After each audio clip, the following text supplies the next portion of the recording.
अस्सलाम वालेकुम, आप देख रहे हैं सिटी से सवाल। मैं हूं सैयद आयशा नाज, मेरे साथ मौजूद है नजम सेठी साहब। अस्सलाम वालेकुम। अच्छा, पाकिस्तानी सियासी कल्चर में, पाकिस्तानी सियासत में हुकूमतों के आने जाने में हमने ये देखा कि वफाक और सूबे के दरमियान कशमकश जैसे एक रिवायत बन चुकी है। जब पीपल्स पार्टी की हुकूमत थी तो पंजाब सूबे के साथ वफाक की महाजर आई थी। इसके बाद जब मुस्लिम लीग नून की हुकूमत आई तो हमने देखा कि मुख्तलिफ मामलात के ऊपर सिंध और वफाक और KP और वफाक में ठनी रही। लेकिन अब की बार ज़रा मुख्तलिफ मामला इस तरह से सामने आया है कि एक एहतजाज की कॉल देती है पाकिस्तान तहरीक इंसाफ, और जब वहाँ पर पहुँचते हैं सब मुजाहिरीन, उनमें से कुछ लोगों को अरेस्ट किया जाता है। और हमारे वज़ीर दाखिला ये बताते हैं कि वो हमले के इरादे से आए थे, उनके पास टीयर गैस थी, गुलेलें थे, पत्थर थे, वो लैस होकर आए थे, उनमें सरकारी मुलाजिमीन भी थे। अच्छा, वो लोग अरेस्ट किए जाते हैं, कहा जाता है कि सबूत मौजूद हैं कि उनके वो अटैक करने आए थे और उनके पास असलहा भी था, वेपन्स, बाकायदा ये स्टेटमेंट्स मौजूद हैं। वो गिरफ्तार होते हैं और कुछ दिन पहले संजानी के मुकाम पर हम एक वाकया देखते हैं जिसमें एक तरफ से पुलिस का मौक़िफ़ और आता है और KP CM का मौक़िफ़ और आता है। वो पुरस्कार वाकया अपनी जगह पर मौजूद है, लेकिन ज़मानत में अदालत उन्हें रिहा कर देती है। अच्छा, वो रिहा हो जाते हैं, उन्हें वफाक मुल्ज़िम समझता है, मुल्ज़िम गर्दानता है और सज़ावार समझता है, लेकिन अदालत उन्हें रिहा कर देती है। वो जो भी मामलात अदालत के हैं, उसके बाद जब वो KP पहुंचते हैं सिटी साहब, तो आज एक वीडियो रिलीज़ की जाती है ऑन पर्पस, जिसमें अली अमीन गंडापुर साहब अपने हाथों से गुलपाशी कर रहे हैं उन सरकारी मुलाजिमीन पर, जिनमें पुलिस एहलकार भी शामिल है, रेस्क्यू 1112 के एहलकार भी हैं, TMA के भी एहलकार हैं, दीगर भी कुछ लोग हैं। लेकिन इन सरकारी मुलाजिमीन को शाबाशी दी गई, बोनस का ऐलान किया गया, छुट्टी की बात की गई कि आपको खुशी में छुट्टी दी जाएगी, और बाकायदा उनसे मुसाफा किया जा रहा है। CM KP की जानिब से मुआनका किया जा रहा है, गले लगाया जा रहा है, इस्तकबाल किया जा रहा है, सरकारी मेहमान समझा जा रहा है। इतना प्रोटोकॉल देकर मुझे आपसे जानना है कि मैसेज क्या दिया जा रहा है वफाक को। देखिए, मैं समझता हूं कि Gandapur is a very sharp politician, जबरदस्त किस्म की सियासत करता है गंडापुर। अब मैं क्यों कह रहा हूं ये, देखिए, आज आपने सुना कि पार्लियामेंट के अंदर भी एक नून लीग के मेंबर ने शोर डाला हुआ था कि ये देखिए ये क्या हो रहा है, और फेडरल गवर्नमेंट को कुछ सोचना चाहिए कि एक तरफ आप कहते हैं ये बड़ी ज्यादती है, बड़ी गड़बड़ की है, और ये तो रियासत के इदारों के खिलाफ रियासती लोगों को खड़ा कर दिया, and so on and so, और नोटिस लेना चाहिए। और दूसरी तरफ गंडापुर साहब छोड़े, दूसरी तरफ एक अदालत, एंटी टेररिस्ट कोर्ट सबको छुट्टी, सबको एक दो स्टेजेस के अंदर 80 लोग, एक फिर 80 लोग करके सबको छोड़ देते हैं। और सुना मैंने कि FIR भी खारिज हो गई, कोई बेल वेल नहीं हुई, बस छोड़ ही दिया, जाओ जाओ कर जाओ। तो अब आपका क्या ख्याल है, क्या हो रहा है? क्या हो रहा है ये समझ जाहिर है, हाँ, तो समझा देते हैं आपको। आप लोग तो समझ से बालतर पता नहीं क्यों होते हैं, बड़े आप इनोसेंट बनते हैं, सब पता है आपको। वो होता ये है जी कि जिन लोगों ने इनको पकड़ा था उन लोगों ने इनको छोड़ दिया, और गंडापुर साहब के साथ कोई डील हुई है, जो पहले मैं जिक्र कर रहा था कि कुछ अंडरस्टैंडिंग हुई है। तो नहीं 6-6, 7-7 घंटे जाके वो खुफिया जगह पे जाके बैठ जाते हैं, तो डिटेल में बातें होती हैं, ये आप करेंगे, ये मैं करूंगा, अच्छा ऐसे है, उसका भी है। तो गंडापुर साहब ने ये भी एक कंसेशन ले ली है उनसे, भाई लोगों से, कि जी आप इनको भी छोड़े, मेरे बंदे हैं, and so on and so fourth. तो वो छोड़ दिया उनको। अब गंडापुर साहब ने तो अपनी सियासत चमकानी है ना, तो इसलिए उन्होंने अब ये अगला कदम भी उठा लिए, और गवर्नमेंट का इस पे कोई रोल नहीं है। ये कुछ और से ही गिरफ्तारियां होती हैं और कहीं और से ही छोड़ दिए जाते हैं, और जो डील्स होती हैं वो फेडरल गवर्नमेंट नहीं करती, वो कहीं और से ही डील होती है। तो इसलिए मैं समझता हूँ this is a further conformation कि गंडापुर साहब के साथ कोई अंडरस्टैंडिंग हुई है कि आप ये करेंगे, ये करेंगे, ये करेंगे, आप ये नहीं करेंगे, ये नहीं करेंगे, ये नहीं करेंगे, खान के साथ आप ये बात करेंगे, आप खान की ये बातें में हाँ में नहीं मिलाएंगे, और आप हमारी मदद करेंगे और हम आपको रहने देंगे। तो आप, और उधर से ये कहा गया कि अच्छा, फिर अगर मैंने रहना है तो मुझे आप कमजोर तो नहीं कर सकते, कमजोर किया नहीं तो खान ने मेरी छुट्टी करा देनी है, मैं अपने, तो मुझे फिर बहुत सी चीजें करनी पड़ेंगी, तो आपको बर्दाश्त करनी पड़ेंगी, वो मैं ड्रामे करूंगा, वो उसके बगैर मैं जिंदा नहीं रह सकता सियासी तौर पे। तो अगर आपने मुझे इस्तेमाल करना है और मैं समझता हूँ कि ठीक है इस्तेमाल में हो सकता हूँ, तो फिर मुझे ये चीजें करनी पड़ेगी। और फिर वो जब वो करते हैं तो धूमधाम से करते हैं। और वो जो जिन लोगों ने छोड़ा बड़ा होता है उसको यार है बंदा बड़ा गलत है, उनकी करिए ये कर रही है तो देखो ना अब करना पड़ेगा, चलो फिर देख लेंगे इसको जरा टाइट करते हैं थोड़ा सा। तो ये चीजें चलती रहती हैं। तो Gandapur is playing his hand beautifully. I take my hat off to Gandapur. उसने भाइयों को सही जगह पे सेट किया हुआ है, खैर भाइयों ने भी इसको सही जगह पे सेट किया हुआ है, मगर सियासत फुल फ्लैश चल रही है and Gandapur is playing to the gallery. और वो अपनी position as chief minister and as Imran Khan confident front foot player, opening player, batsman, opening bowler, वो उसको पक्का कर रहा है। और उधर जो है वो अंपायर्स के साथ थोड़ा बहुत फुटसी खेल रहा है। सेठी साहब, वो ये हो रहा है। गंडापुर साहब वो इकलौते सियासतदान है जो 2 कश्तियों में सवार होकर भी डूब नहीं रहे बल्कि पार लग रहे हैं आपके तज्जिए के मुताबिक। आपने जिस सियासतदान का हवाला दिया वो है तलाल चौधरी साहब, उन्होंने क्या कहा है वो सुन लेते हैं। आप सुन ले, उसकी कोई असर नहीं है, नहीं होगा। इस्लामाबाद पर एक चढ़ाई की गई जिसमें एक सूबे के वजीर आला KP के आए। जिन लोगों ने ये चढ़ाई की वो गिरफ्तार हुए, उसमें बहुत सारे सरकारी मुलाजमीन थे। वो सरकारी मुलाजमीन कल जमानत पर रहा हुए। KP के वजीर आला ने उनके गलों में हार पहनाए और कहा कि आपको 1 स्टेप प्रमोशन दी जाएगी। आप ये रवायत डाल रहे हैं कि कोई सूबे का वजीर आला उठे, वफाक पर हमला करे, वो हमले में जितनी बहादुरी से KP के वजीर आला लड़े कि वो जाते हुए अपनी जूतियां भी छोड़ गए। इस बात को वफाकी हुकूमत को सीरियस लेना चाहिए और वहाँ पर जो वफाक के नुमाइंदे चीफ सेक्रेटरी इस तरह की प्रमोशन ये चीज़ें प्रमोट करेंगे तो कल कोई भी सूबा अपने वसाइल से वफाक पर हमला आवर हो सकता है। इस खदशे में आपको वजन नहीं लगता कि फिर कल को सरकारी मुलाजमीन बतौर ईंधन ये सियासी जंग में इस्तेमाल होंगे? मुझे आपसे ये जानना है, चीफ सेक्रेटरी क्या इन प्रमोशंस को रोक सकते हैं?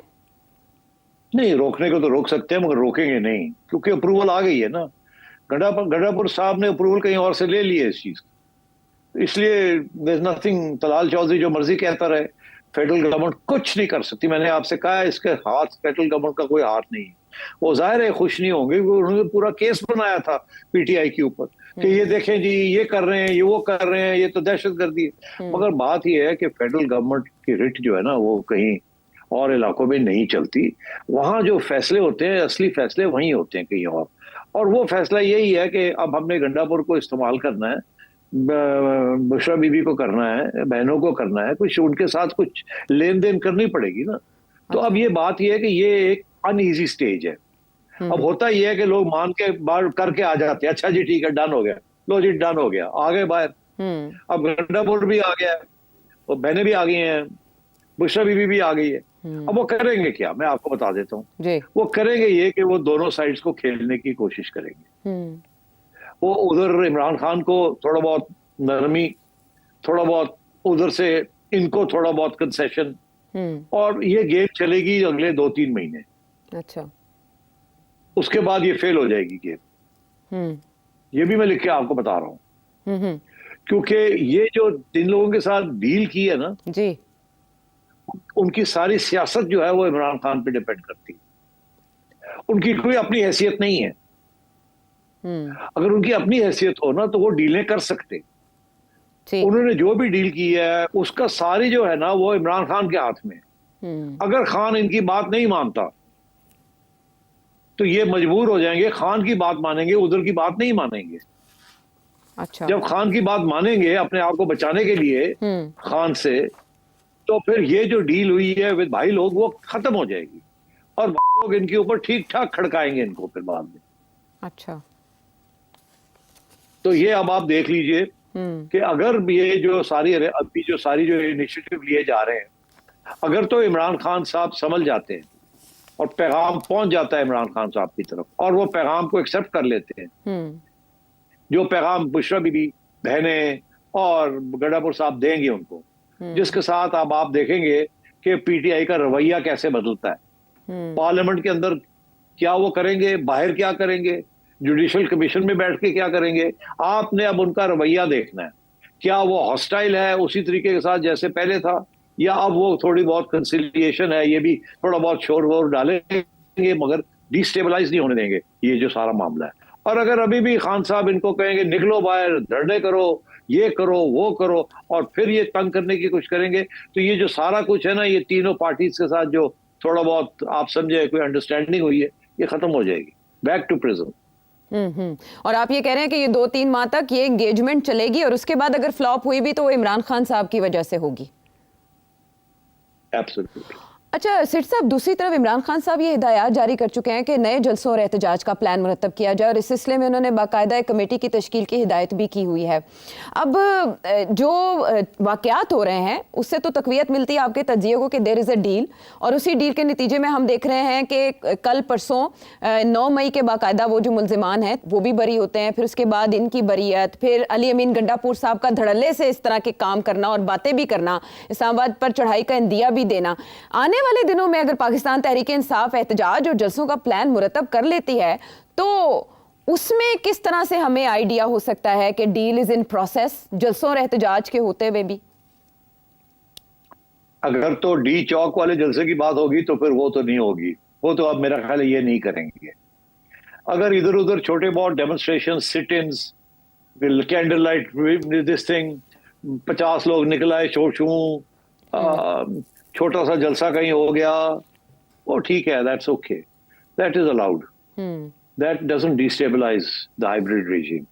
मगर अगर फिर वही काम जो पहले खान साहब करते रहे हैं 2014 से लेके बाद में नवाज शरीफ के खिलाफ, और जो अभी हाल ही में जो खान साहब ने जो ऑर्डर्स दिए थे जब खुद बाहर थे और जो हरकतें कर रहे थे, अगर उस किस्म की बात हुई तो फिर द डील इज ऑफ। तो मैं ये समझता हूं कि ये अपने आप को ये कहने के लिए कि हम ये ना कहें कि डील हुई है, उन्होंने अभी भी जो उनकी जुबान है वो बड़ी शार्प होगी और बहुत सी ये होगी, वो ये हो जाएगा, वो हो जाएगा, हम ये कर देंगे, वो कर देंगे। ज्यादातर ये शोर शराबा पार्लियामेंट में करेंगे ज्यादातर, और छोटी छोटी प्रेस कॉन्फ्रेंसेस में बयानबाजी होगी। और ये भी हो सकता है कि जी एक हड़ताल की कॉल हो गई, हाफ हार्टेड कोई हड़ताल हुई कहीं जगह, कहीं नहीं हुई, कुछ लोग निकले कुछ लोग नहीं निकले, no problem, as long as they don't do anything that destabilises this hybrid regime, so they are okay. और इनको भी तो कुछ करना पड़ेगा ना, इतनी हाई ग्राउंड से नीचे गिर गए तो ये तोड़ जाएंगे पीटीआई वाले, तो वो भी इनको भी तो बैलेंस रखना पड़ेगा ना। तो आप देखेंगे सलमान राजा कहेगा हम ये कर रहे हैं, वो कर रहे हैं, गंडापुर कहेगा हम ये कर रहे हैं, वो कर, ये चलता रहेगा। मगर मेरा ख्याल है कि अब कोई मेजर डिस्टेबलाइजेशन पीटीआई नहीं करेगी। Part of the reason is के शायद हिम्मत ही नहीं रही, अब इतनी क्रैकडाउन आई है और आगे भी जिस किस्म के कानून बनने जा रहे हैं, और पैगाम यही है कि अगर आप बाज नहीं आओगे तो इस तो भी ज्यादा सख्ती होगी। तो मेरा ख्याल है वो पैगाम पहुंच गया है पीटीआई के लोगों, खान तक वो पैगाम जो है ना ये लेके जाएंगे। खान को ये नहीं कह सकते, खान के साथ तो उन्होंने जो करना था कर लिया, उसको तो पता नहीं साल से ज्यादा हो गया जेल में रखा हुआ है, और थोड़ा बहुत टाइट भी कर रहे हैं, वो पुरानी फैसिलिटीज भी थोड़ी बहुत डिफिकल्टीज कर रहे हैं। अब आप देखिएगा अगर खान की ये फैसिलिटीज भी बेहतर हो गई तो देन यू विल अंडरस्टैंड कि the message is getting through.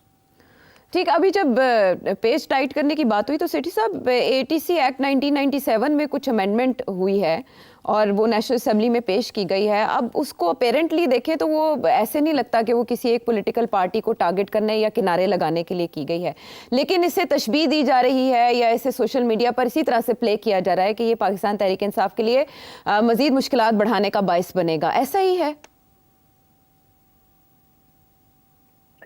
ऐसा नहीं है मगर हो सकता है, और अगर ये इंप्रेशन है तो अच्छी बात है from the establishment point of view कि हाँ अगर तुसी गड़बड़ की थी तो फिर भी थोड़े इस्तेमाल करेंगे, मगर इन प्रिंसिपल उनके खिलाफ नहीं है।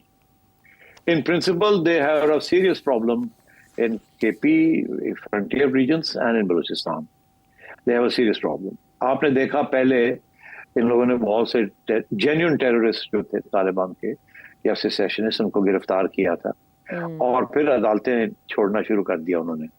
तो अब ये सारा मिलिट्री कोर्ट्स, इसीलिए अगर आपने मिलिट्री कोर्ट में किसी को लेके जाना है तो कम से कम 3 से 6 महीने की तफ्तीश पहले पूरी चाहिए।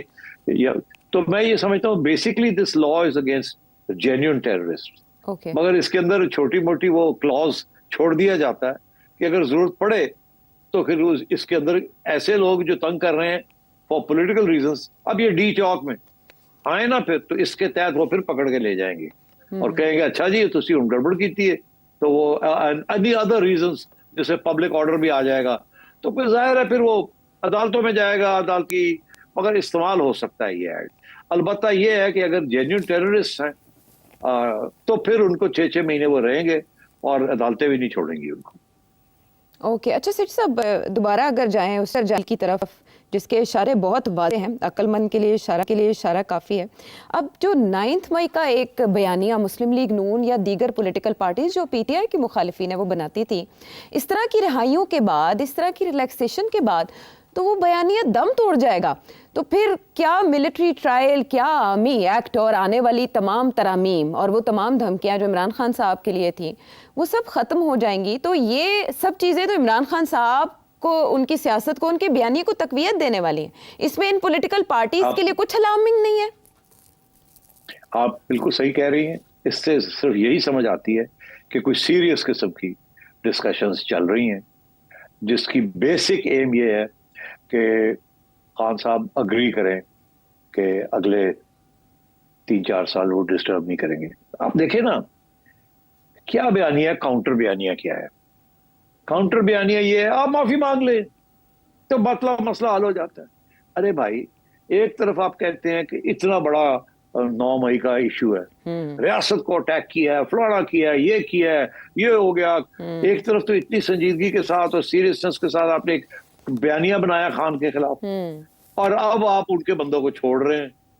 ऐसे ही है ना जी। तो आप वाली बात सही है। इसका ये मतलब है कि this is a serious attempt कि अब खान और खान के लोगों के साथ कोई बातचीत शुरू हुई है। माफी वो नहीं मांग सकते मगर अंडरस्टैंडिंग जरूर हो सकती है जिसके साथ मामला आगे अब चले। अब ये बातें छोड़े, हम भी ये बोलते हैं, आप भी थोड़ा बहुत डी चौक और ये नॉनसेंस है इसको बंद करें और अटैक करना रियासत के इदारों को बंद करें। जुडिशरी अब आपको नहीं सपोर्ट करेगी जिस तरीके से आप समझ रहे थे। क्रैकडाउन हमने करके दिखा दिया, जिसको चाहे पकड़ के ले जाएं। तो अब आप रहने दें। बेहतर यही है कि let's find a modus operandi, let's start talking कि अगले 3-4 साल के बाद आपको अगर मौका मिलना है फॉर अ न्यू इलेक्शन तो let's start talking about the way forward. हम नहीं चाहते कि आपको मिलिट्री कोर्ट के अंदर ट्राई करें। आप पॉपुलर हैं, हम भी नहीं चाहते कि हम कोई अनपॉपुलर सी चीज करें, मगर आप हमें मजबूर कर रहे हैं। जब आप हमें डिस्टेबलाइज करते हैं इस तरीके के साथ तो then we can't tolerate it, then the state will do what the state has to do. तो खान साहब अब आप रेकनसाइल करें।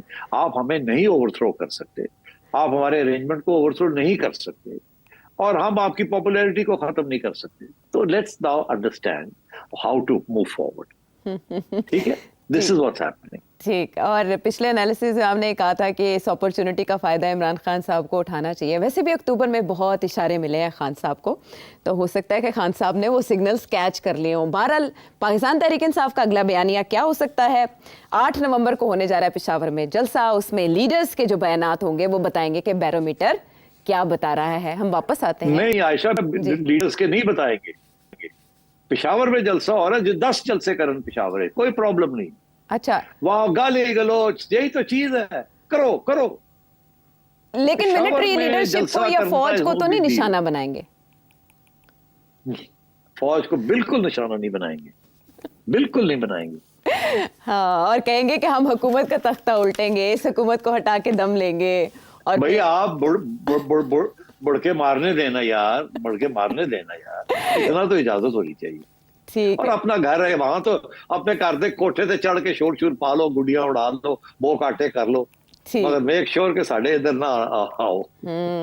ये है सियासत, हाथी के दांत है खाने के और दिखाने के और। हम वापस आते हैं एक ब्रेक के बाद।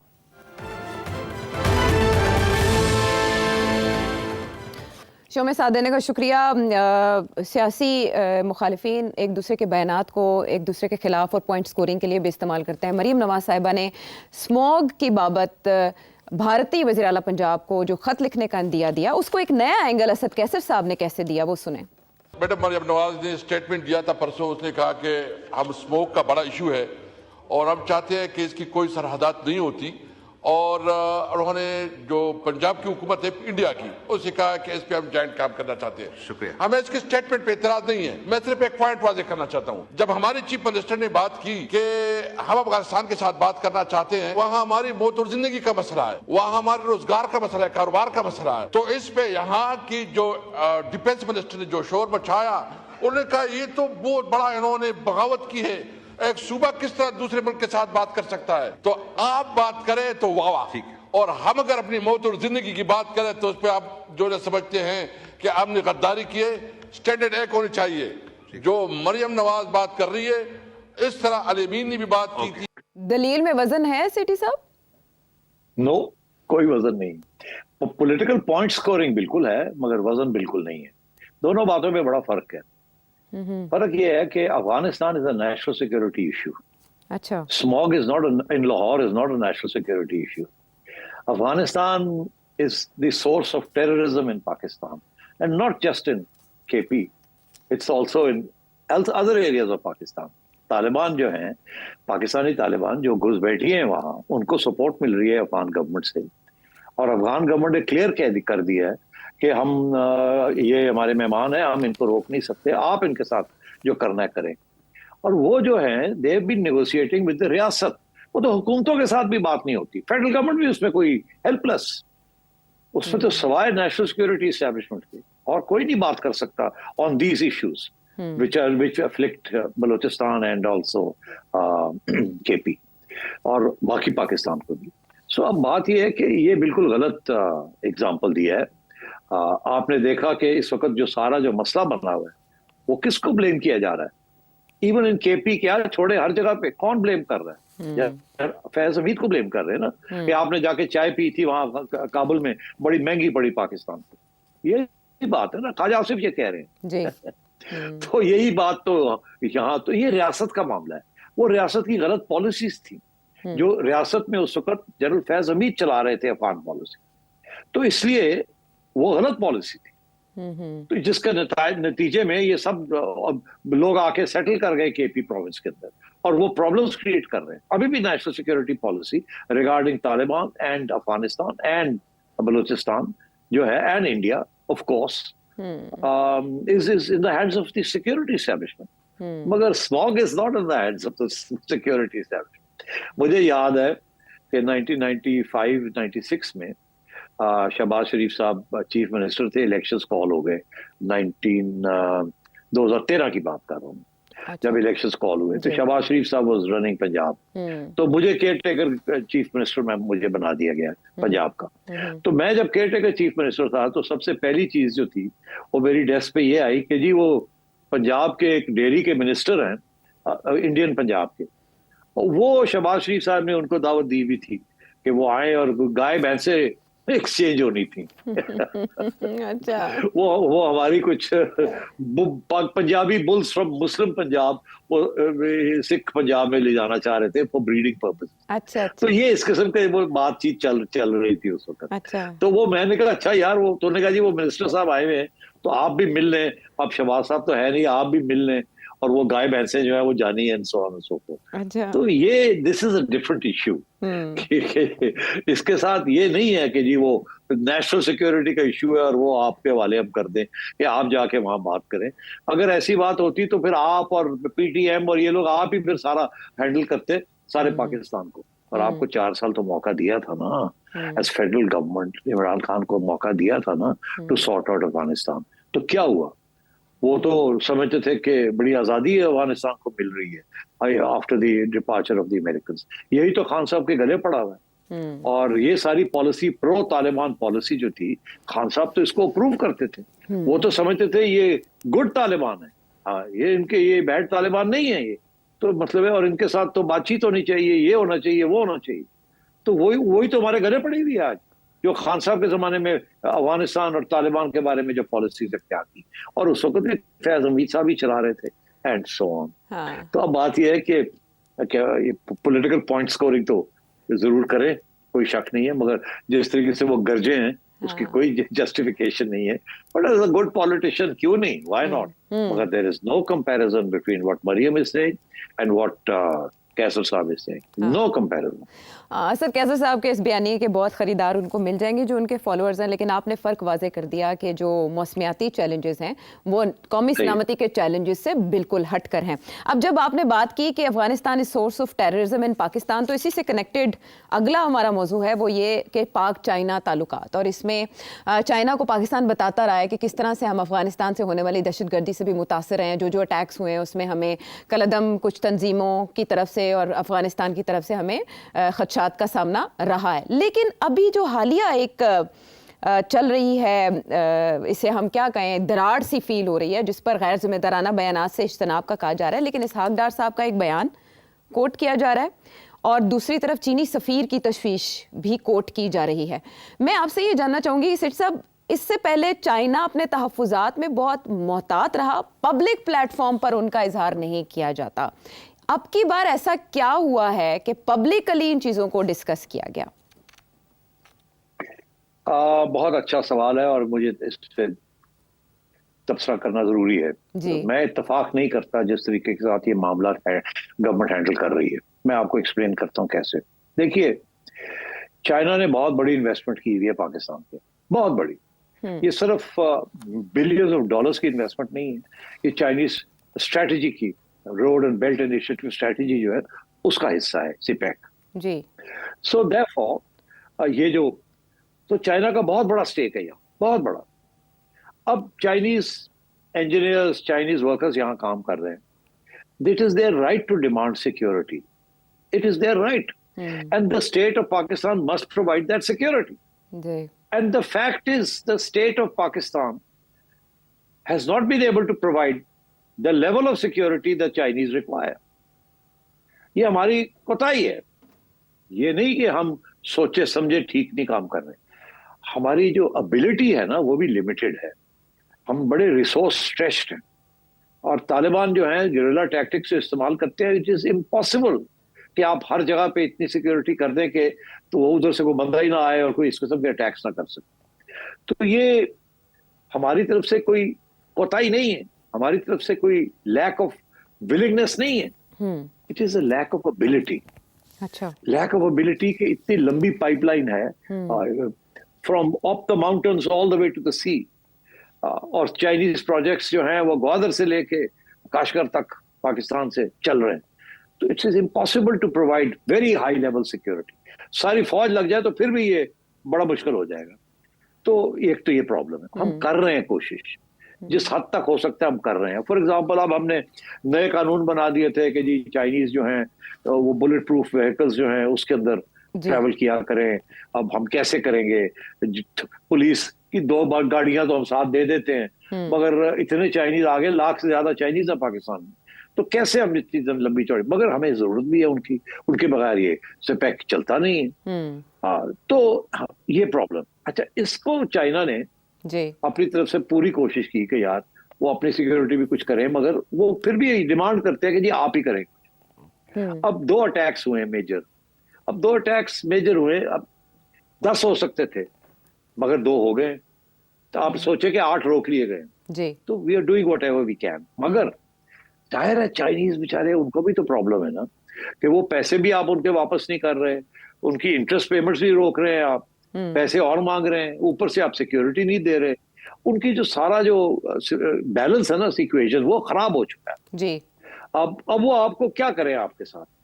वो आपको यही कह सकते हैं ना कि यार प्लीज प्लीज प्लीज प्लीज।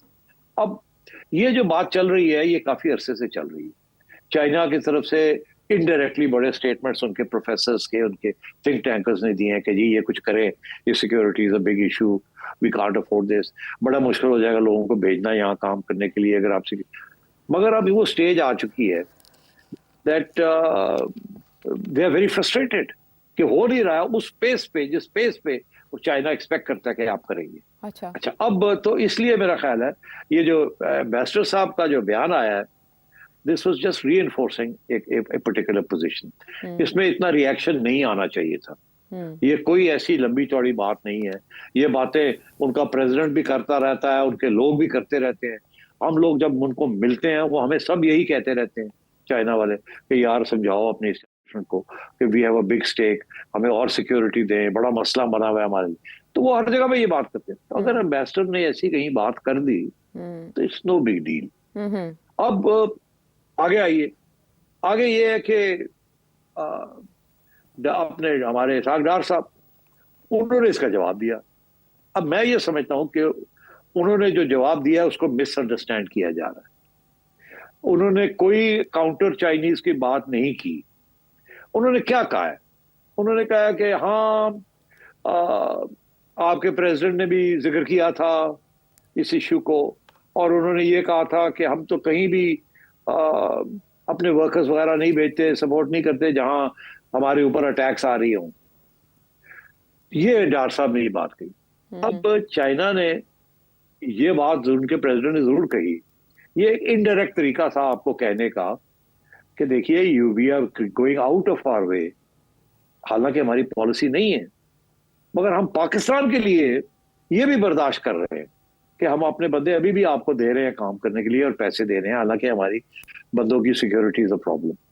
मगर इसका ये मतलब नहीं है कि हम कहते हैं ठीक है नो प्रॉब्लम, प्रॉब्लम है, मगर हम इतना we have gone out of our way कि आपको हमने इधर भी अभी भी हम अपने बंदे दे रहे हैं आपको। तो खुदा मतलब उनका ये था कि यार थोड़ा सा प्लीज और सिक्योरिटी प्रोवाइड करें, हमारे मजबूरियां हैं हमारी, हम ऑलरेडी बड़े एक्स्ट्रॉर्डिनरी कंसेशंस आपको दे रहे हैं, तो प्लीज थोड़ा सा जरा ख्याल करें। ठीक। अच्छा, जिस तरीके से डार साहब ने ये कहा उससे ऐसे कुछ लोगों ने उसको इंटरप्रेट किया कि जो वो कह रहे हैं कि आपके प्रेसिडेंट को तो प्रॉब्लम नहीं था, आपको कहां से प्रॉब्लम हो गया। नहीं, प्रेसिडेंट को प्रॉब्लम था। उन्होंने आपको इशारा किया था कि हम ये करते नहीं हैं मगर आपके लिए कर रहे हैं मजबूरी के तहत, आप इसको ठीक करें इस मसले को। अच्छा। और वो एक इशारा था आपकी तरफ कि इसको ठीक है।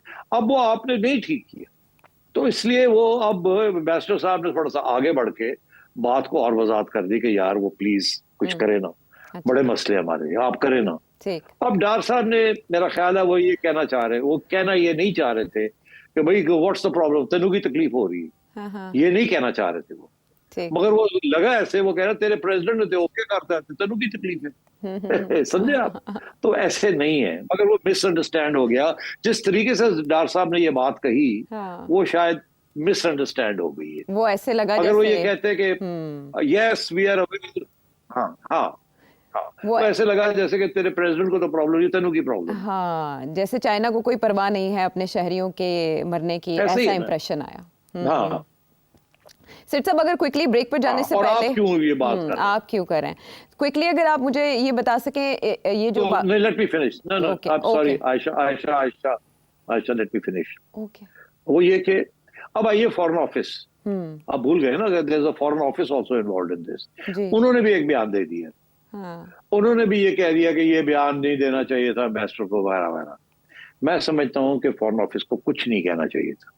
ये कोई तौहीन नहीं थी किसी की, डार साहब की या किसी और की, कि एम्बेसडर साहब ने जो बात की, इसको छोड़ देना चाहिए था, इसको दबा देना चाहिए कि हाँ कोई नहीं, we are looking after the interest, we are doing our best, we love China, we value China, ambassador is a good man, yes sir, don't worry sir, हम कर रहे हैं। इसको फॉरेन ऑफिस को उठाने की जरूरत नहीं थी। There was no need for it. But अब वो मेरा ख्याल है डार साहब मस्ट हैव फेल्ट कि यार ये तो मेरे पे अटैक आ गया है, तो कुछ करें, क्योंकि डार साहब is not running the foreign office. तो मेरा ख्याल है इसकी जरूरत नहीं थी। डार साहब ने जिस तरीके से ये बयान किया वो मिसअंडरस्टैंड हो गया। शायद उन्हें वो कहना कुछ और चाह रहे थे, मगर वो कह कुछ गए, क्योंकि वो पढ़ तो नहीं रहे थे, एक्सटेम्पोरी बोल रहे थे। It's unfortunate this whole incident, but it's been blown out of proportion. Ambassador ने अगर बात थोड़ी सी कर दी थी तो नो बिग डील, छोड़ देते उस बात को वहां, इसको इग्नोर करते, या इसको कहते we are doing our best sir, of course we are doing our best, of course this is very important to us, of course we value China, of course every Chinese lost is a Pakistani life lost, of course, and let it be there. अब foreign office भी कूद गया, इसकी कोई जरूरत नहीं थी। I think miscalculation. तो अब इसको कवर कैसे किया जाएगा? अब लोग इसे ताबीर कर रहे हैं जरदारी साहब के फ्रैक्चर को कि उनका दौरा चाइना था, एंटीसिपेट किया जा रहा था इसहाक डार साहब के साथ कि वो नवंबर के फर्स्ट वीक में जाएंगे चाइना, तो अब वो दुबई चले गए, वहाँ उनके पाँव में फ्रैक्चर हो गया और 4 हफ्तों के लिए तो वो फ्रैक्चर के साथ डॉक्टर्स ने आराम का मशवरा दे दिया है। तो ये तो चाइना का दौरा ख़तरे में पड़ गया है इस तरह के मामलात के सबब।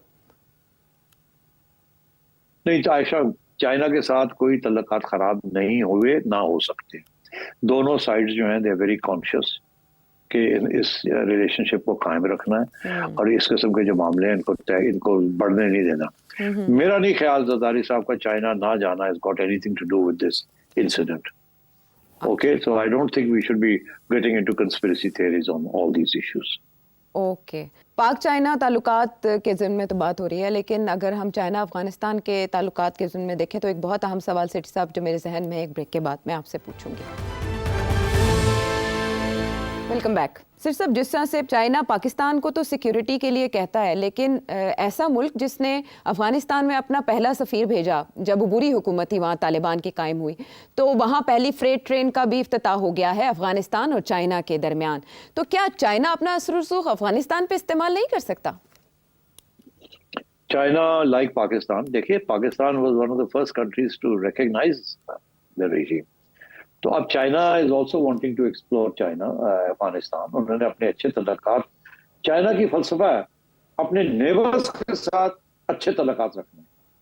चाइना ने सबसे पहले अपने तल्लुकात रूस के साथ ठीक किए, बड़े खराब थे, एक दूसरे के साथ लड़ रहे थे बॉर्डर के ऊपर। फिर उन्होंने पाकिस्तान के साथ किए, फिर उन्होंने अफगानिस्तान के साथ अपने तल्लुकात ठीक किए और अब उन्होंने इंडिया के साथ भी टॉक्स बॉर्डर इश्यूज के ऊपर ठीक करना शुरू कर दिए। ठीक है, चाइना हैज बिगर इश्यूज। वो कहते हैं ये बॉर्डर इश्यूज है ना, टेरिटरी इश्यूज, इनको दे आर नॉट इम्पोर्टेंट। जहां भी कंसेशन हो वो करें और खत्म करें इनको। They are not part of the bigger picture. China wants to be seen as good big brother, not bad big brother. तो इसलिए वो रीजन के अंदर India is the bad, trying to become the bad big brother, not China. तो इसलिए China ने तजारत शुरू की है विद अफगानिस्तान। बिकॉज देखिए, एक रूट तो पाकिस्तान के जरिए है ना जी, एक रूट है वो चाइना सी से, साउथ चाइना सी, चाइना का बाहर निकलने का। अब ये जो रूट है सिपेक वाला, इसमें भी प्रॉब्लम आनी शुरू हो गई।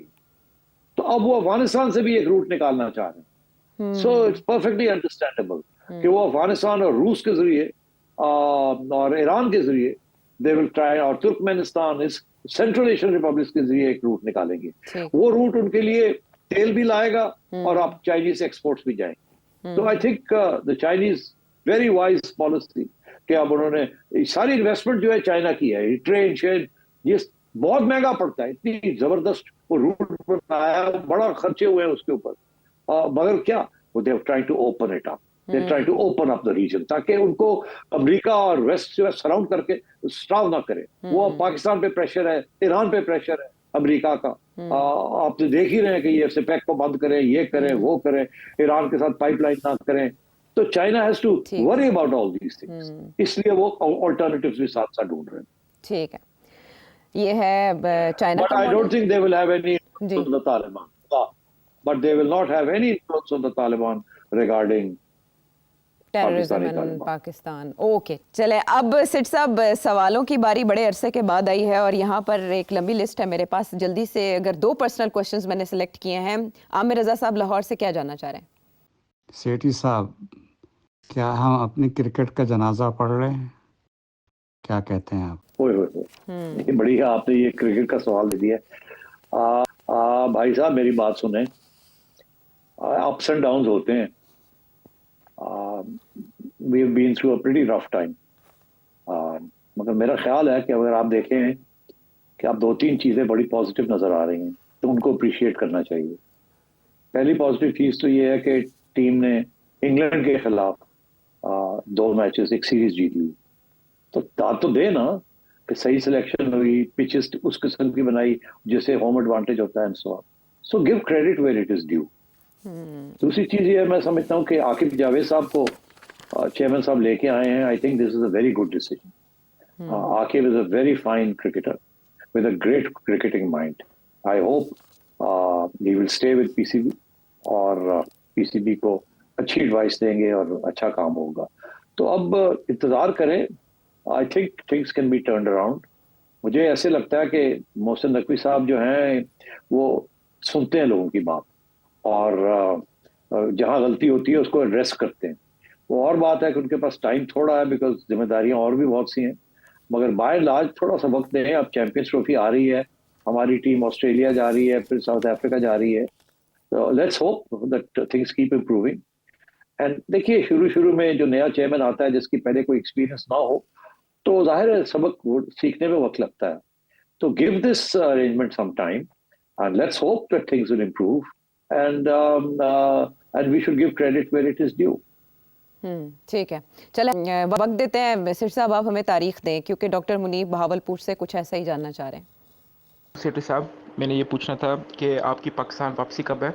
जो आपके लाइव सेशन होते हैं उसको मिस कर रहे हैं हम, तो काइंडली ये बता दें कि आपकी वापसी कब है पाकिस्तान? यार ये मेरी वापसी का भी इशू बन गया अब. मतलब जैसे वो नवाज शरीफ की वापसी की दुआ, ओ शहबाज शरीफ दुबई क्या करने गया है, ओ जरदारी साहब अस्पताल में क्या कर रहे हैं. ओहो यार खुदा का खौफ करो. मैं महीना भी नहीं, I can't take a month off to visit my family. Part of it वो कोई लंदन अमेरिका बैठा है, कोई लंदन बैठा है, तो कोई ऐसी बात नहीं है. मैं और आपका हुक्म है उसकी तामील होगी. मैं जुगनू को भी कहता हूँ चल भाई मेरा टिकट कटा तू, मैं जा रहा घर, मुझे बड़ा मिस किया जा रहा है. ठीक है ना, ओके मैं आ जाता हूँ जी. पब्लिक डिमांड इतनी है तो मैं अब आ जाता हूँ. तारीख नहीं देंगे आप? तारीख नहीं देंगे? हाँ मैं तारीख क्या, बस आ रहा हूँ. अब इंतजार करें, अब आ रहा हूँ. वो जो टीवी के ऊपर होते हैं ना फूल दिखा के ना, तो आगे लिखते इंतजार फरमाइए. Coming soon, coming back soon. चले कमिंग सून. हाँ ठीक है, ज्यादा हो गया. इसके साथ ही बाकी जो सवाल हैं वो आइंदा पे उठा. आपसे चाहेंगे इजाजत.